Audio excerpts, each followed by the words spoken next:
Hello students, welcome to from the basics YouTube channel. मैं हूं औरूप और आप लोग देख रहे हैं कॉम्बिनेशन ऑफ रेजिस्टर्स सीरीज, जहां पे हम पिछले क्लास में already series and parallel combination discuss किए थे। थोड़ा ओवरव्यू दे रहे हैं क्योंकि उसमें हम प्रूव कर किए थे पूरा एकदम इन डिटेल्ड। वीडियोस अगर चाहिए तो आई बटन पे या डिस्क्रिप्शन बॉक्स पे मिल जाएगा उसका लिंक। और आज अभी हम लोग मिक्स्ड सर्किट के बारे में डिस्कस करेंगे, मतलब पैरेलल एंड सीरीज कॉम्बिनेशन जहाँ पे दोनों मिक्स्ड होंगे। ठीक है, तो उसको उस पे आ रहे हैं। उससे पहले थोड़ा सा रिकैप, जैसे कि सीरीज कॉम्बिनेशन के लिए हमारा इक्विवेलेंट रेजिस्टेंस होता है कितना, that is R1 plus R2 plus dot dot करके होता है। अगर n number of equal resistor n number of equal resistors with resistance capital R connected हैं तो उसके लिए NR बन जाता है। अगर पैरेलल कॉम्बिनेशन होंगे तो उस टाइम पे R इक्विवेलेंट का वैल्यू क्या होता है, दैट इज तो 1/R इक्विवेलेंट का वैल्यू होता है 1/R1 1/R2 ऐसे करके रहता है।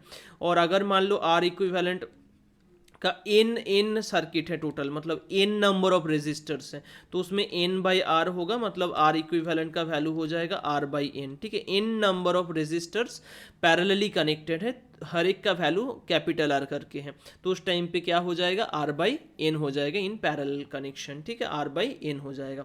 और अगर मान लो दो रेजिस्टेंस सिर्फ है पैरेलली, तो उसके लिए एक शॉर्ट ट्रिक यूज कर सकते हो R इक्विवेलेंट निकालने का, जो कि R1 R2 by R1 plus R2 वो आता है। सिंपली यहाँ से ही सिंपली ऐड करके रेसिप्रोकल मतलब उल्टा कर दो तो ये आ जाएगा। ठीक है, एलसीएम लोगे R1 R2 और ऊपर R1 प्लस R2 होगा, उसको इन्वर्ट कर दोगे तो R1 R2 by R1 plus R2, मतलब product of two resistance divided by their सम।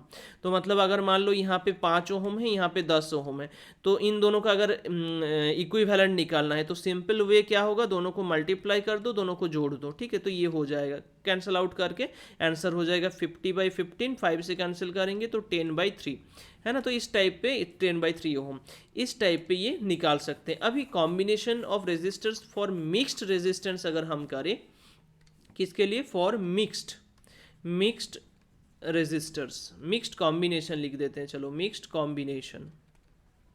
ठीक है, मिक्स्ड कॉम्बिनेशन मतलब हम ऐसे मान रहे हैं कि कुछ रेजिस्टर्स ऐसे मिक्स्ड कनेक्शन है, कुछ रेजिस्टर का कुछ मिक्स्ड कनेक्शन है ऐसे। कितना है टोटल, तो हम मान लेंगे कि इसमें n नंबर ऑफ कनेक्शंस हैं। कितना है, n नंबर ऑफ, तो ऐसे डॉट डॉट दे रहे हैं।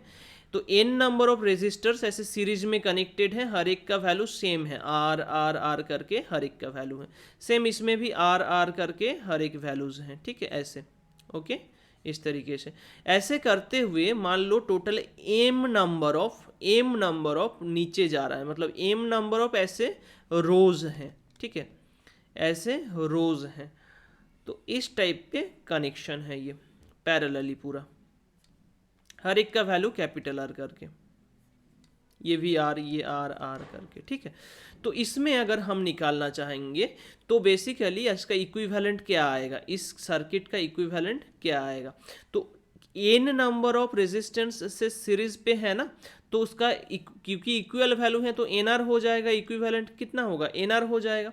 तो इसका हो गया NR। उस तरीके से NR NR करके है जा रहा है, NR NR करके ये कितना तक जा रहा है, ये लास्ट वाला NR होगा, लास्ट वाला NR होगा। कितना है ऐसा, कितना है टोटल, m नंबर ऑफ है ना, टोटल m नंबर ऑफ है।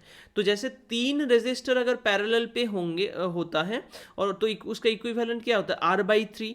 उसी तरीके से इसमें m number of resistors parallel पे कनेक्टेड है तो क्या होगा, R/m हो जाएगा, बट इसमें R नहीं है, NR करके हर एक का वैल्यू है, तो NR/m आ जाएगा।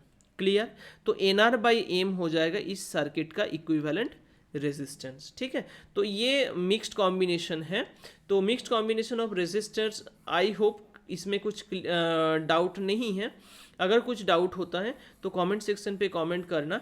हम लोग लास्ट जो उस क्लास में डिस्कस किए थे उसमें हम क्या किए थे, series and parallel combination of resistors, जो कि बहुत ही इंटरेस्टिंग एंड इम्पोर्टेंट भी हैं। और कॉम्बिनेशन ऑफ रेजिस्टर्स पे मिक्स्ड कॉम्बिनेशन कैसे निकालते हैं समझ गए हो। n number of resistors series में था तो NR उतना नंबर ऑफ रेजिस्टेंस पैरेलल पे कनेक्टेड है, m नंबर ऑफ, तो NR/m हो जाएगा। सिंपल सा मैटर है। तो इस तरीके से कॉम्बिनेशन ऑफ रेजिस्टर्स हम इसका इक्विवेलेंट रेजिस्टेंस निकाल सकते हैं। ठीक है, कुछ डाउट अगर हुआ होगा तो कमेंट सेक्शन पे कमेंट करना। इस वीडियो को देखने के लिए थैंक यू।